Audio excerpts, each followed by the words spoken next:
aquí estamos. Aquí estamos nosotros. Como yo les he dicho algunas veces, yo soy una persona bastante imaginativa. Y cuando yo considero el evento que hoy recordamos, yo trato de ponerme en la piel de aquellas mujeres que fueron a la tumba. ¿A ustedes les gusta ir a las tumbas, al cementerio? No es mi paseo favorito, les cuento. La muerte siempre tiene esa capacidad de, no sé, de alguna manera impactarnos fuertemente. Yo sé que hay gente que es muy fan de las películas del género de terror y que les gusta jugar con las ideas de esto de la muerte, que les impacte. Todo bien con eso, con quienes tengan esas preferencias, no es mi caso, pero no me gusta jugar con esas cosas. Generalmente hay una frase que decimos y que muchas veces viene a la mente de nosotros. Cuando hay un accidente, por ejemplo un accidente de coche, un accidente de auto, nosotros decimos, los hierros se reponen, la vida no. ¿Ustedes han escuchado esa frase? O cuando hay un accidente en la casa se repara, las cosas se vuelven a tener, pero la vida... Entonces, uno primero trata de probar que la persona esté bien, que la persona esté viva, y bueno, las cosas, bueno, después las arreglaremos, ya veremos cómo, ya veremos con qué, pero la vida no se repone. ¿Qué quiere decir eso? Eso apunta a la realidad de lo impactante que es para nosotros la muerte.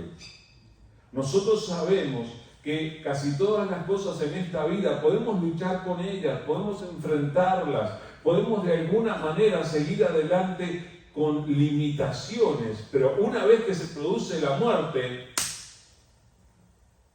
se terminó.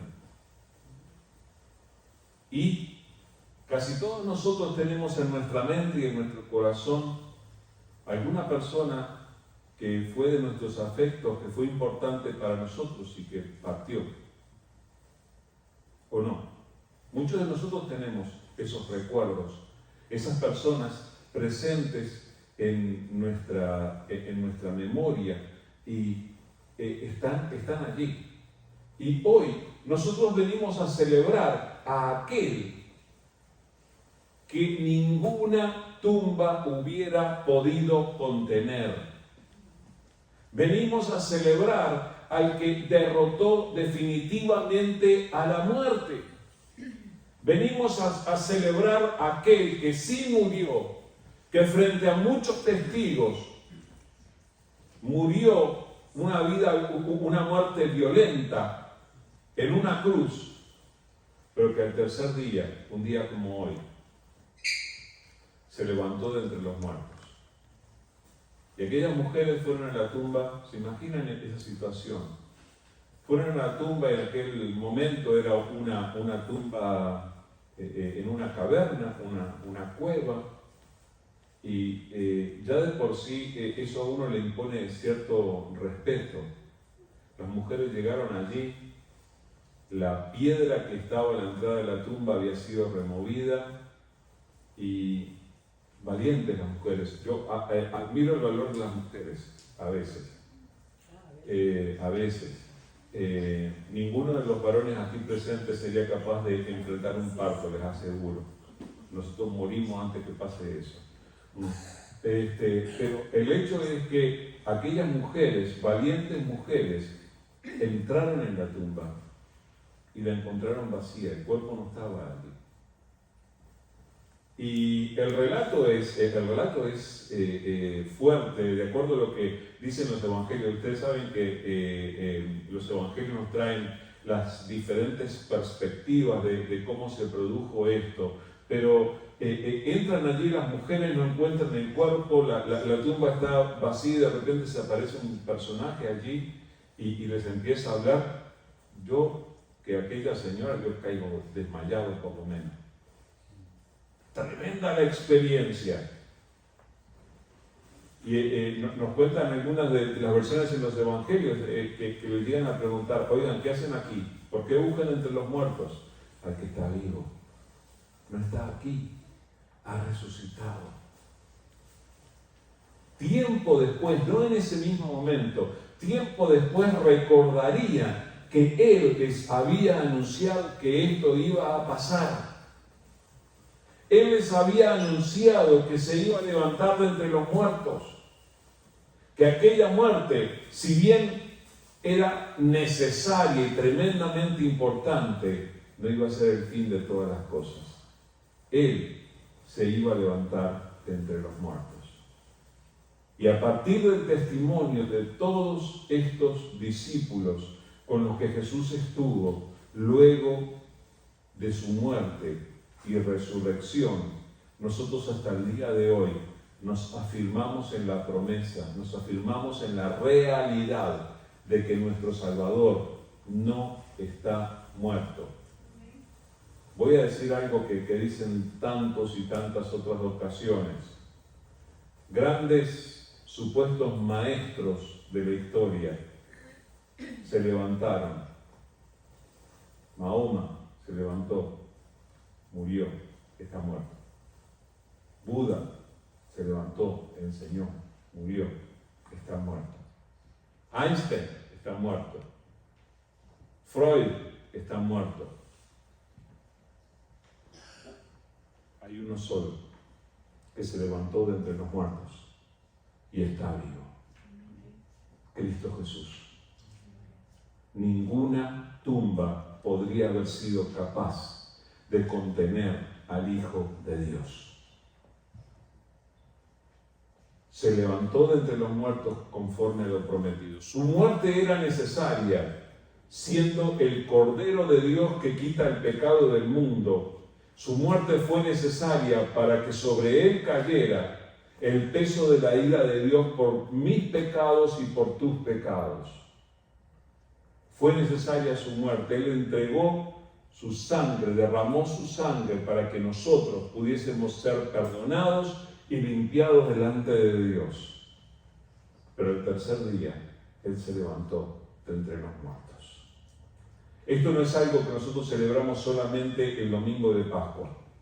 Lo celebramos hoy, sí. Gloria a Dios que podemos celebrarlo hoy. Pero ¿saben por qué los cristianos se reúnen todos los domingos? Para celebrar la resurrección. Esa es la razón por la que los cristianos nos reunimos los domingos. Porque cada semana queremos volver a celebrar que nuestro Salvador no se quedó en la tumba. No tenemos solamente las palabras escritas de un Salvador que luego se fue. Bueno, vivió un periodo de tiempo como tantos seres humanos y luego partió. No. Nuestro Salvador vive. Hasta el día de hoy, nuestro Salvador vive. Ahora, ¿qué quiere decir eso? ¿Qué quiere decir eso para nuestra vida práctica? Porque si vamos al caso, hablamos de que nuestro Salvador está vivo. ¿Qué significa eso para ti en tu vida práctica? ¿Cómo se aplica la realidad de la resurrección de Jesús para nosotros? Porque nosotros vivimos en el siglo XXI. Nosotros supuestamente no hemos tenido la oportunidad de conocer y tratar materialmente, físicamente con Jesús. Aquellos tuvieron la oportunidad de abrazarlo, tuvieron la oportunidad de mirarle a los ojos, tuvieron la oportunidad de escuchar su voz. Nosotros tenemos otra experiencia y en general nos manejamos con la realidad invisible de Jesús. ¿Qué significa para nosotros en la práctica esto de que Cristo Jesús se levantó de entre los muertos?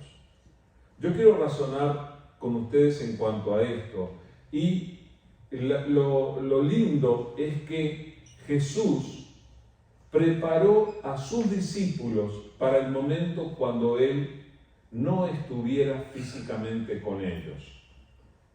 Jesús desarrolló su ministerio y durante su ministerio de más o menos 3 años Él se rodeó de un grupo de personas a los que él llamó sus discípulos, y entre ellos estaban los apóstoles, los que conocemos como los 11, porque Judas lo traicionó y terminó mal. El hecho es que Jesús preparó a sus discípulos para el momento en el que Él no estuviera físicamente con ellos. Entonces Él les habló, y especialmente Él tuvo diálogos muy directos y profundos con sus discípulos. ¿Saben cuándo? Aquella noche en la que Él iba a ser arrestado. Cuando faltaba poquito para que Él fuera arrestado, Él quiso aclarar las cosas con sus discípulos. ¿Saben cómo? Como la mamá cuando va a mandar a su niño al campamento y le va a dar ese discurso que dan las mamás diciendo: mira, yo no voy a estar allí, pero... Ustedes conocen de eso, ¿verdad?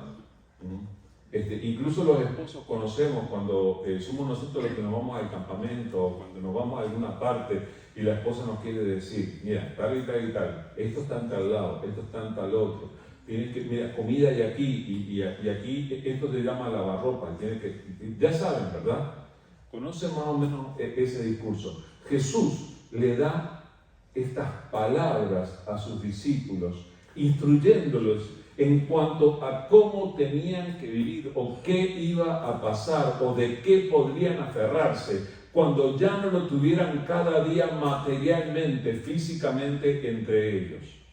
Y yo quiero compartir con ustedes algunas de esas palabras con las que el Señor alentó e instruyó a sus discípulos para cuando Él no estuviera físicamente con ellos, porque son las que nosotros tenemos que aplicar también a nuestras vidas, que vivimos con el Cristo resucitado, pero que Él no está físicamente con nosotros. Quiero leer con ustedes en el Evangelio de Juan, capítulo 14, Evangelio de Juan, capítulo 14, y al principio vamos a leer los primeros 14 versículos. Primera de Juan 14, del 1 al 14, dice así: no se turbe vuestro corazón. ¿Creéis en Dios? Creed también en mí. En la casa de mi Padre muchas moradas hay. Si así no fuera, yo os lo hubiera dicho. Voy, pues, a preparar lugar para vosotros. Y si me fuere y os preparare lugar, vendré otra vez y os tomaré a mí mismo, para que donde yo estoy, vosotros también estéis. Y sabéis a dónde voy, y sabéis el camino. Le dijo Tomás: Señor, no sabemos a dónde vas. ¿Cómo pues podemos saber el camino? Jesús le dijo: yo soy el camino, y la verdad, y la vida. Nadie viene al Padre sino por mí. Si me conocieseis, también a mi Padre conoceríais, y desde ahora le conocéis y le habéis visto. Felipe le dijo: Señor, muéstranos al Padre y nos basta. Jesús le dijo: ¿tanto tiempo hace que estoy con vosotros y no me has conocido, Felipe? El que me ha visto a mí, ha visto al Padre. ¿Cómo pues dices tú, muéstranos al Padre? ¿No crees que yo soy en el Padre y el Padre en mí?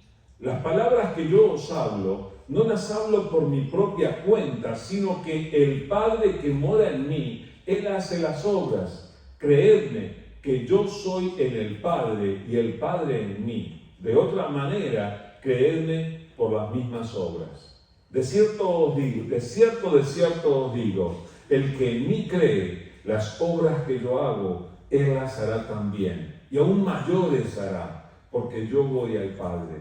Y todo lo que pidierais al Padre en mi nombre, lo haré para que el Padre sea glorificado en el Hijo. Si algo pidierais en mi nombre, yo lo haré. Jesús estaba hablando de estas palabras en ocasión de aquella noche. Esto ocurre a continuación de la cena del Señor.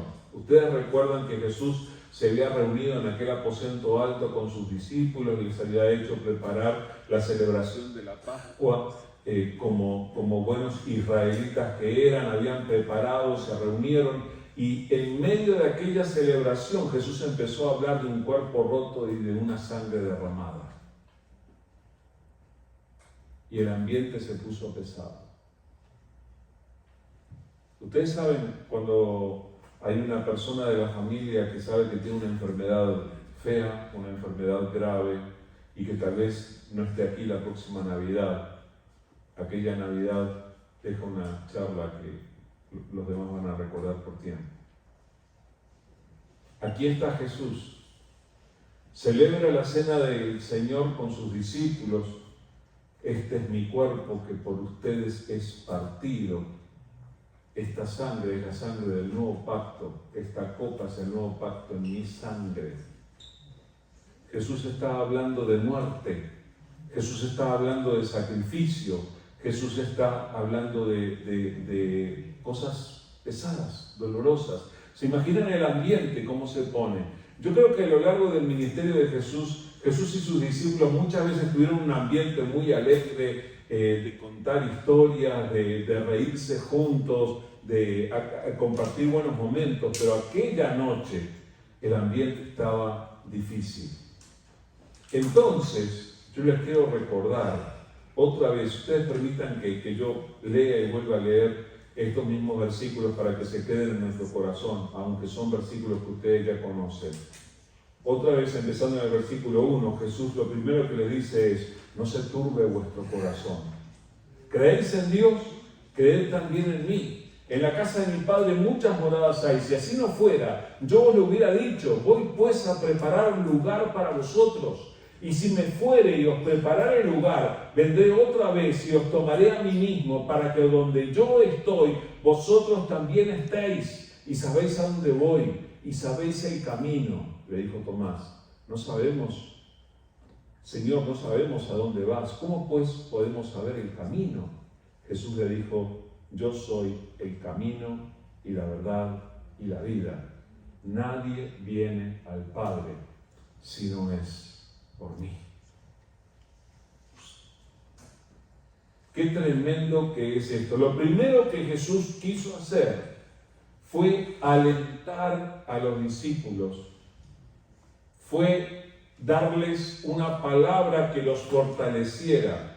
¿Saben lo que había hecho exactamente antes de esto? Decirles: oigan, a mí me van a arrestar y todos ustedes van a salir corriendo. Y tú, Pedro, me vas a negar. Ellos estaban incrédulos. ¿Cómo? No. Además, ¿cómo va a pasar esto si Jesús le gana a todos? Jesús está por sobre todos. Jesús es el que tiene el control, el dominio de todas las situaciones. Ahora, Jesús siente la necesidad de alentarles. Les dice: no se turbe vuestro corazón. ¿Creéis en Dios? Creed también en mí. Miren cómo, llegado este momento, Jesús está hablando tan directamente con ellos. Jesús se identifica como Dios. Él les dice: así como ustedes creen en Dios, créanme. Crean en mí, confíen en mí. Y les está diciendo: no se angustien. Jesús sabía lo que venía a continuación. Jesús ya se imaginaba el rostro, la actitud, el sentir de los discípulos cuando lo hubieran arrestado, cuando lo hubieran llevado a juicio, cuando lo hubieran golpeado, cuando lo hubieran crucificado. Jesús imaginaba el momento en que ellos lo hubieran muerto. Y por eso yo creo, Él tenía a flor de labio estas palabras: no se turbe vuestro corazón. ¿Creéis en Dios? Creed también en mí. Lo que les estaba diciendo es: van a pasar cosas duras, van a enfrentar problemas que los van a confundir, que no van a saber cómo solucionar. Cuando eso pase, cuando venga la oportunidad de angustiarse, confíen, sigan confiando en mí. Creen en mí, creen en Dios, crean también en mí. La forma de superar la angustia es creyendo. Pero entonces les dice esto y lo hace para alentarnos, tanto a ellos como a nosotros. En la casa de mi Padre, ¿qué es lo que pasa? muchas moradas hay. Si así no fuera, yo lo hubiera dicho. Escuchen lo que está diciendo Jesús. Está hablando, ¿de dónde está hablando? Le está hablando de lo que nosotros le llamamos el más allá. Está hablando de eso a lo que nosotros le llamamos el otro lado. Aquello que está más allá de la muerte. ¿Qué pasa en la casa del Padre? Oigan, en la casa del Padre hay lugar suficiente. Hay muchas moradas. Y aclara, si no hubiera habido lugar suficiente, yo les hubiera dicho,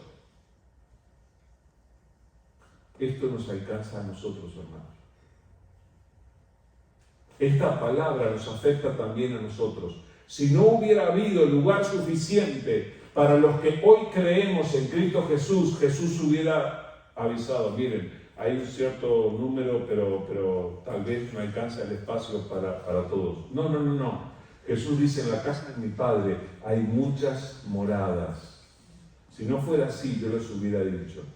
Y luego dice esto, voy pues a preparar lugar para vosotros. Aún en aquel momento Jesús está demostrando que Él tiene un plan. La mayoría de los cristianos recuerdan en su memoria los versículos de Jeremías 29, del 11 al 13, donde el propio Dios le dice a los que son de su pueblo, yo tengo planes de bienestar y de paz para ustedes, para darles un futuro y una esperanza. Si quieren, después vuelvan a recorrer este pasaje de Jeremías 29, 11 al 13, pero aquí Jesús también está demostrando que Él tiene un plan. En la casa de mi Padre hay muchas moradas, voy a preparar lugar para ustedes. Ahora, el que está diciendo esto, ¿saben quién es? El que creó todo lo que conocemos. En 6 días,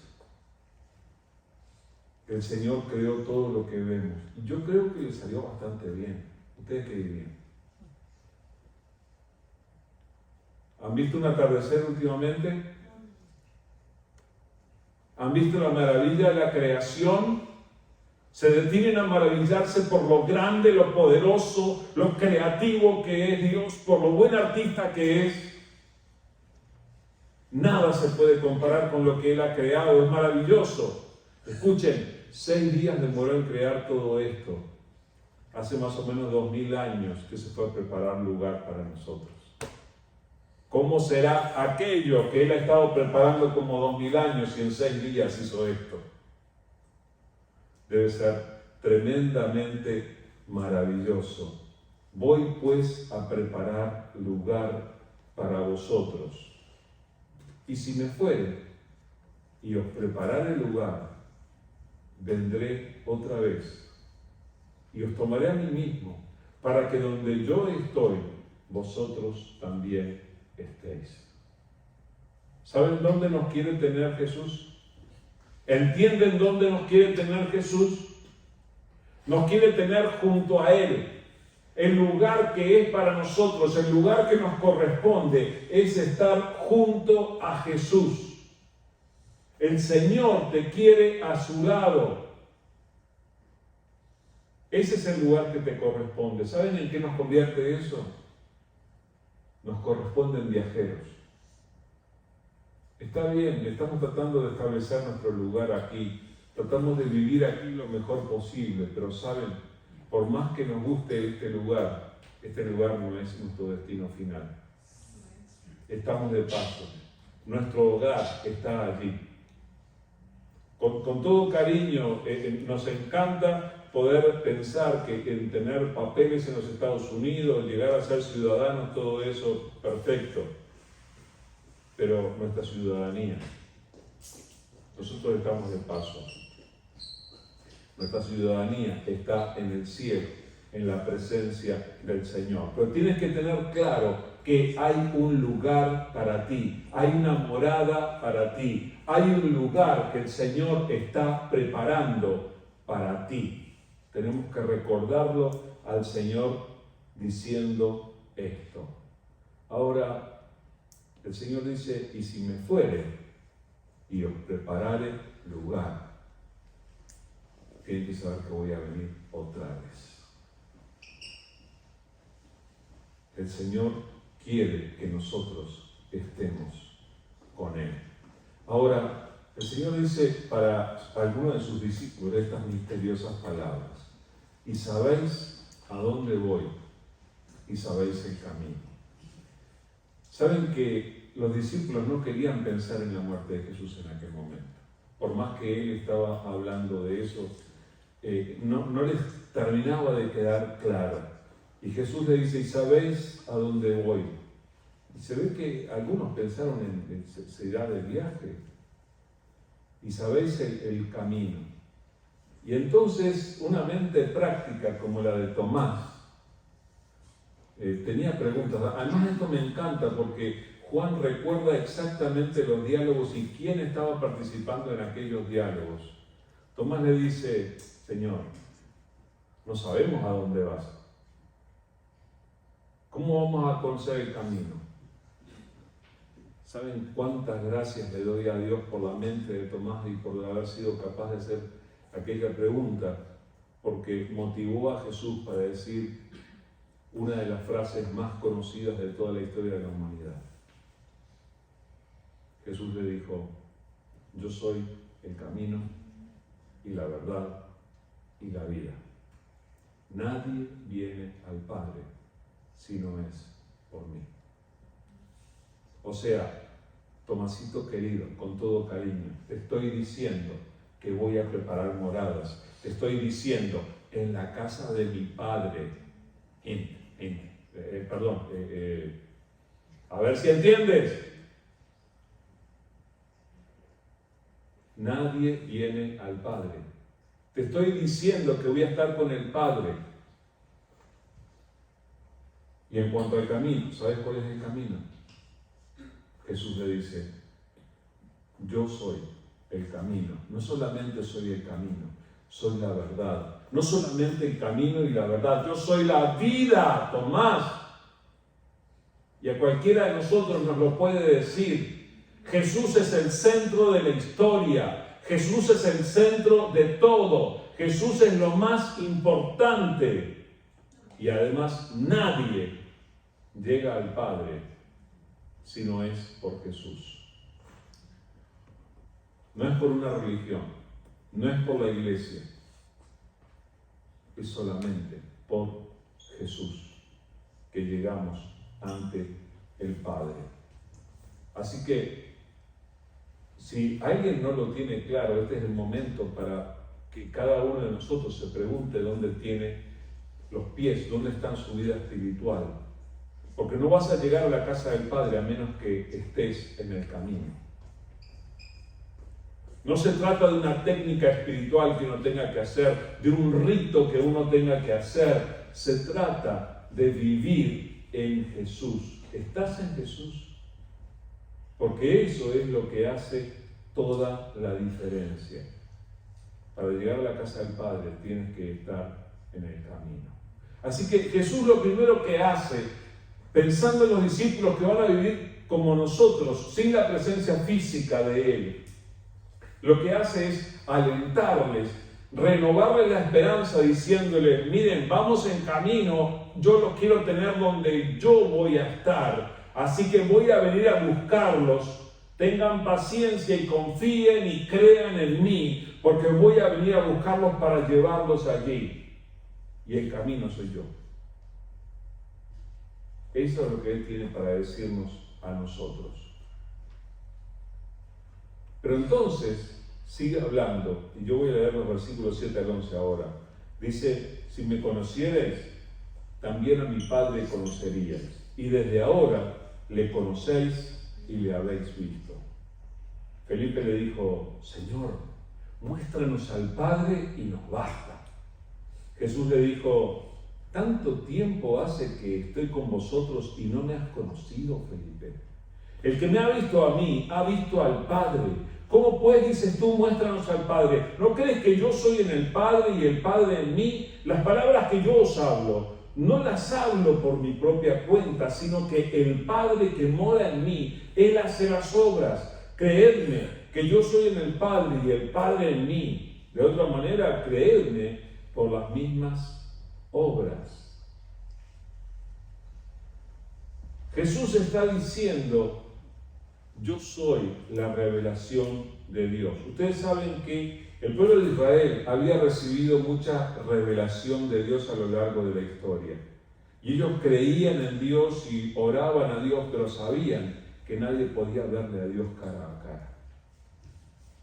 Pero allí, en la presencia de Jesús, por primera vez, Jesús dice, si ustedes me conocieran a mí, también conocerían al Padre. Y es entonces que Felipe le viene con esta petición. Qué bueno que Felipe fue así, Señor, ¿te imaginas? Muéstranos al Padre y sería el máximo. Jesús lo mira y le dice, hace 3 años que estoy contigo, Felipe. ¿Todavía no me conoces? Hello, aquí estoy, el Padre, el Hijo, Dios. ¿Qué más tenía que decir? Jesús es la completa revelación de Dios. No hay otra revelación mayor de Dios. La revelación de Dios está abierta para toda persona, no solo para los que vienen a la iglesia. Cualquier persona puede acceder a la revelación de Dios. Es más, por medio de la creación, una persona ya puede tener nociones acerca de Dios muy claras. Dice en Romanos 1:20, porque las cosas invisibles de Él, su eterno poder y deidad, se hacen claramente visibles desde la creación del mundo, siendo entendidas por medio de las cosas hechas, de modo que no tienen excusa. Una persona que les diga, yo no sé nada de Dios, mándele a buscar una flor. Llévela a considerar un atardecer. Ponga un bebé en sus brazos. La creación de Dios habla de la grandeza y el poder de Dios. Pero ahora, la culminación, lo máximo de la revelación de Dios es Jesús. Si me conocierais, también a mi Padre conoceríais, y desde ahora le conocéis y le habréis visto. Felipe había tenido a Dios frente a él, hablándole, obrando a su alrededor, y Felipe no se había dado cuenta que era Dios. ¿Sabes que te puede pasar que Dios esté obrando en tu vida y tú no te des cuenta? ¿Sabes que hay muchas personas sobre quienes Dios está derramando su misericordia todos los días y no se dan cuenta de que es Dios obrando en sus vidas? Nosotros tenemos que ser agradecidos con Dios y recibir la revelación de Dios. Ahora, cuando uno encuentra esta revelación de Dios, ¿qué es lo que pasa en la vida de la persona? Somos transformados, hermanos. Vivimos algo diferente. Jesús nos prepara para vivir sin la presencia física de Él, pero es tremendamente poderoso vivirlo. Es por eso que a aquellos discípulos, cuando les estaba hablando de esto, en los versículos 12 y 14, les dice, de cierto os digo, el que en mí cree, las obras que yo hago, Él las hará también, y aún mayores hará, porque yo voy al Padre. Y todo lo que pidiereis al Padre en mi nombre, lo haré, para que el Padre sea glorificado en el Hijo. Si algo pidiereis al Padre en mi nombre, si algo pidiereis en mi nombre, yo lo haré. No sé qué piensan ustedes, pero yo encuentro estas palabras tremendamente poderosas. Para empezar, Jesús empieza estas palabras usando su frase que tantas veces la dijo, muchas veces, de cierto os digo. ¿Se dieron cuenta? Jesús utilizaba esa frase para decir, esto que estoy a punto de decir es la pura verdad. Esto es absolutamente cierto. De cierto les digo. ¿Qué es lo que dice de cierto, de cierto? el que en mí cree, las obras que yo hago, él las hará también. Yo he tenido algunas discusiones con el Señor con respecto a esto. Sí, ustedes, no sé si ustedes discuten con Jesús, pero yo lo he hecho. Así como los discípulos que venían con estas preguntas aparentemente tontas, bueno, yo tengo la misma calidad de preguntas tontas con el Señor. Cuando yo leo estas palabras, yo digo, oye, alto ahí. ¿De quién estás hablando? ¿Estás hablando de mí? El que en mí cree, las obras que yo hago, él las hará también. ¿Quién es él? ¿Yo? ¿Yo voy a hacer las obras de Jesús? Oigan, ¿ustedes leyeron la Biblia? ¿Ustedes vieron lo que Jesús hizo? Jesús caminaba sobre el mar. Yo apenas si puedo bajar los escalones.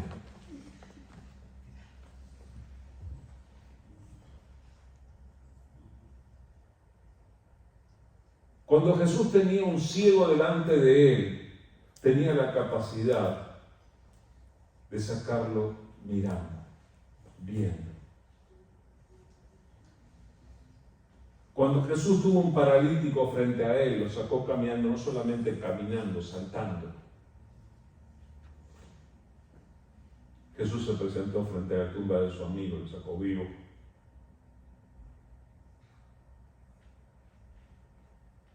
Y viene Jesús y me dice, el que en mí cree, las obras que yo hago, él las hará también, porque yo voy al Padre. Wow. A mí me cambia, me transforma la perspectiva esto. Los que vivimos con el Cristo Jesús resucitado, somos capaces de vivir la vida a otro nivel. Somos capaces de vivir como Él. Ahora, nosotros sabemos, nosotros no somos Spider-Man. ¿No? Pero Jesús no está hablando de que seamos superhéroes, ¿te imaginas? No pasa nada. Jesús no estaba hablando de superhéroes. Jesús estaba hablando de vidas comparables con la de Él. Él lo que está diciendo es que el Espíritu que estuvo en Él está en nosotros también. Él lo que está diciendo es que ustedes van a encontrar esta insistencia. El Padre en mí, yo en ustedes. Eso es lo que dice. Y el Señor quiere que nosotros vivamos. Aún ni siquiera se limita con decir las obras que yo hago, Él las hará también. ¿Ustedes se dan cuenta de lo que dice? Y aún mayores hará. A mí me vuela el entendimiento que Jesús haya hecho eso. Porque es la invitación a vivir a otro nivel. Y fíjense cómo enlaza inmediatamente esto con la oración, cuando dice, y todo lo que pidiereis al Padre en mi nombre, lo haré para que el Padre sea glorificado en el Hijo. Si algo pidiereis en mi nombre, yo lo haré. Cuando salgan de este lugar, no digan, el pastor Alfredo dijo esto. Cuando salgan de este lugar, digan, Jesús dijo. Esta es una promesa de Jesús. Delante de Jesús nosotros tenemos que ir y decirle, Señor, hoy lo volví a escuchar. Tú dijiste que pida en tu nombre, acá estoy. Busca al Señor, pídele. El Señor te está invitando a vivir a su nivel. Los que viven sin el Cristo físicamente, viven con Él espiritualmente a un nivel en el que las oraciones, nuestra vida de oración, tiene alto poder. Ahora, eso quiere decir que tienes que caminar con Él. Déjame ir rápidamente por el resto de los versículos de este capítulo. Prometo tratar de ser lo más rápido posible. Dice desde el versículo 15 en adelante, si me amáis, guardad mis mandamientos, y yo rogaré al Padre, y os dará otro consolador, para que esté con vosotros para siempre. el Espíritu de verdad, al cual el mundo no puede recibir porque no le ve ni le conoce, pero vosotros le conocéis, porque mora con vosotros y estará en vosotros. No os dejaré huérfanos, vendré a vosotros. Todavía un poco y el mundo no me verá más, pero vosotros me veréis. Porque yo vivo, vosotros también viviréis.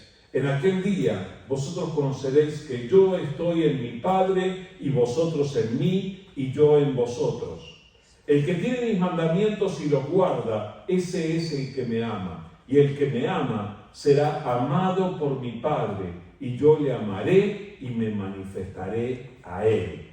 Le dijo Judas, no el Iscariote: Señor, ¿cómo es que te manifestarás a nosotros y no al mundo? Respondió Jesús y le dijo: el que me ama, mi palabra guardará, y mi Padre le amará, y vendremos a él y haremos morada con él. El que no me ama no guarda mis palabras, y la palabra que habéis oído no es mía, sino del Padre que me envió.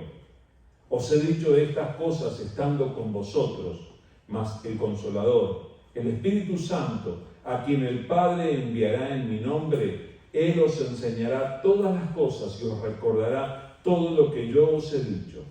La paz os dejo, mi paz os doy. Yo no os la doy como el mundo la da.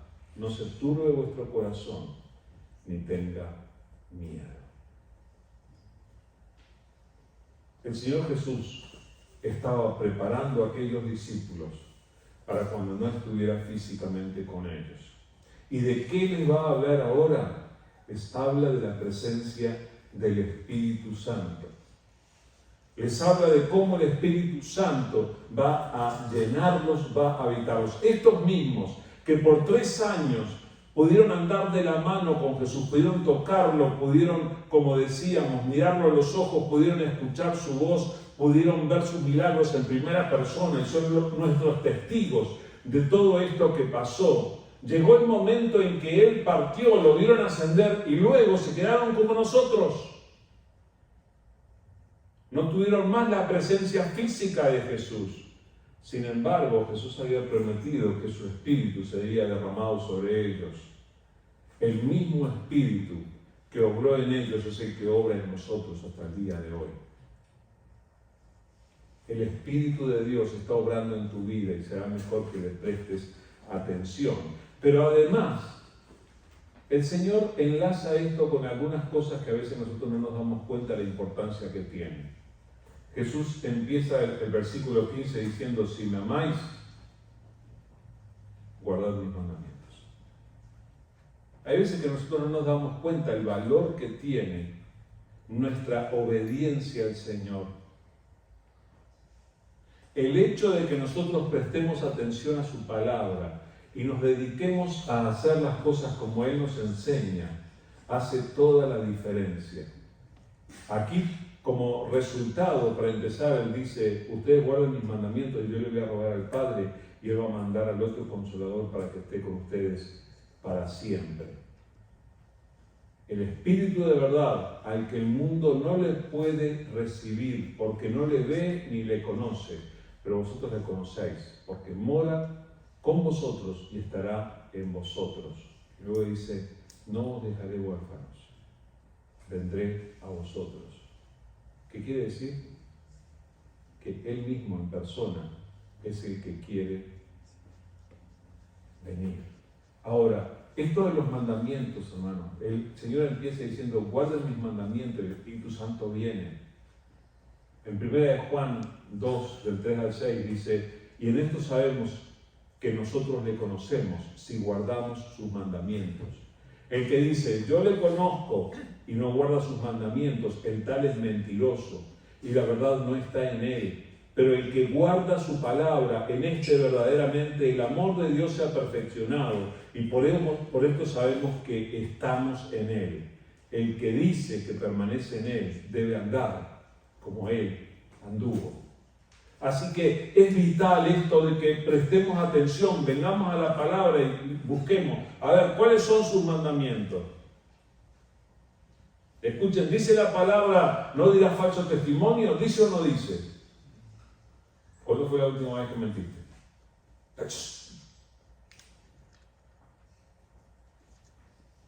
¿O ustedes no dicen mentiras? No me mientan. Oigan, necesitamos tomar en serio nuestro compromiso de ser obedientes, porque tiene tremendas consecuencias. Esta vida de la que hablamos, al nivel de Jesús, con una vida de oración poderosa en Él, teniendo acceso a la propia presencia del Padre, orando en el nombre de Jesús y que Él diga, voy a obrar, tiene que ver con el hecho de que nosotros guardemos sus mandamientos y andemos como Él quiere que andemos. Ahora, nosotros fuimos invitados a tener una experiencia poderosa con Jesús.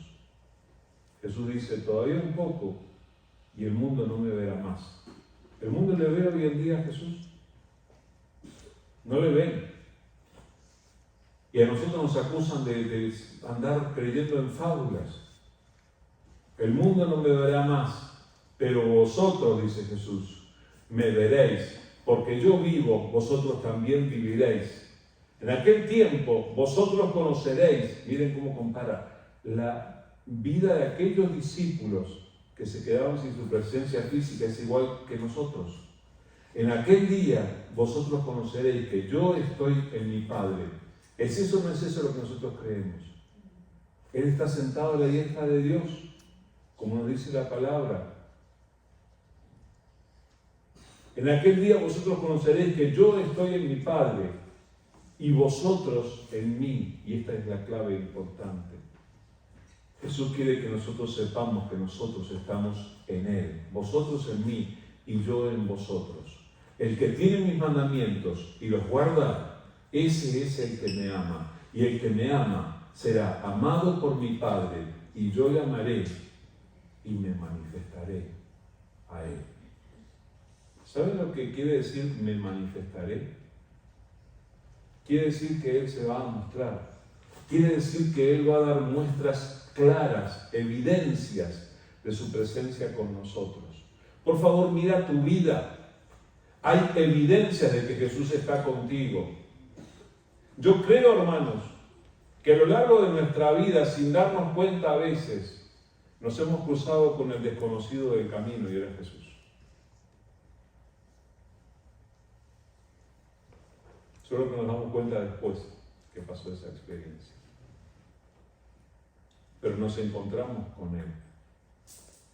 Pero, ¿saben? Todo esto tiene que ver que nosotros tomemos en serio nuestro compromiso de caminar con Él y de hacer sus mandamientos.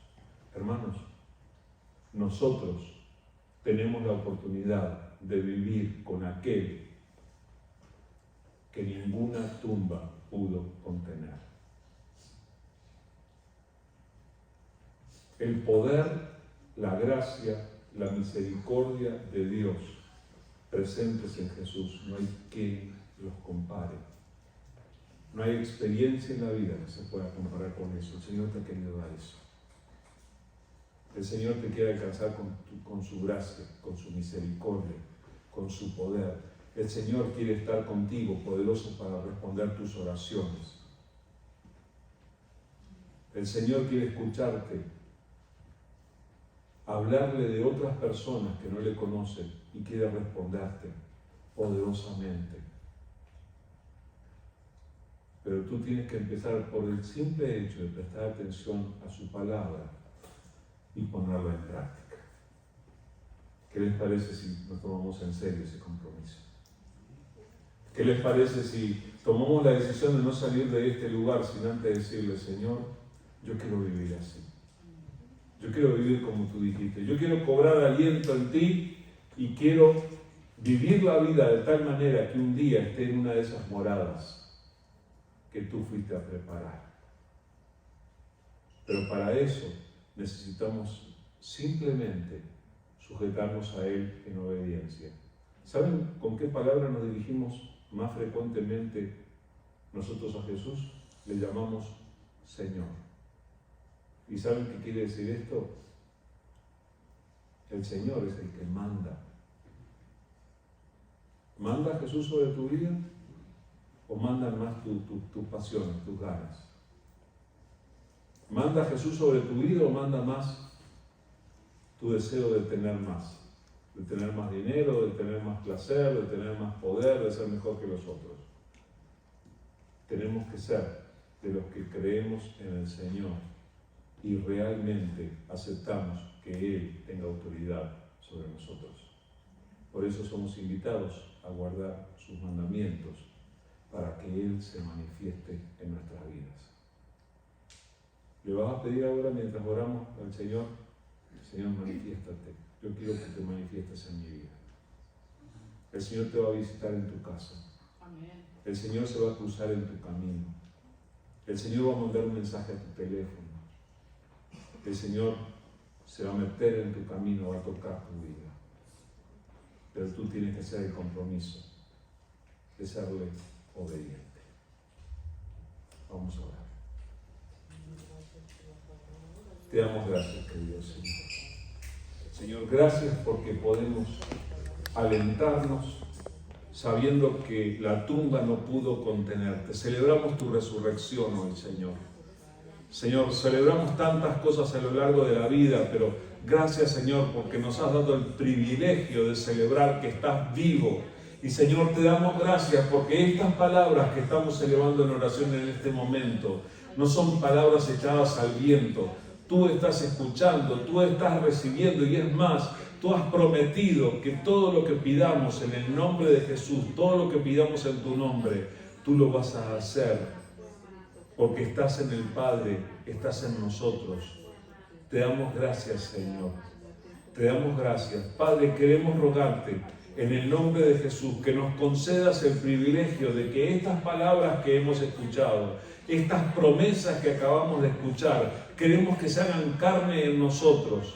Así como preparaste a aquellos discípulos para el momento en el que no te tuvieran físicamente, hoy en día nosotros estamos en la misma condición de ellos y queremos vivir con ellos, como ellos, Señor. Por favor, Señor, te rogamos que así como les prometiste a ellos, prometiste que derramarías tu espíritu sobre ellos. Señor, llénanos con tu espíritu. Señor, obra en nuestras vidas. Señor, que podamos andar al nivel de lo que tú quieres hacer en nosotros. No permitas que nos limitemos a una vida como cualquier persona que no te tiene. Señor, que se perciba que nosotros andamos contigo, que tú nos capacites para andar en obediencia y que andando en obediencia a ti te podamos experimentar. Ven a vivir, Señor, en nuestro hogar, te necesitamos.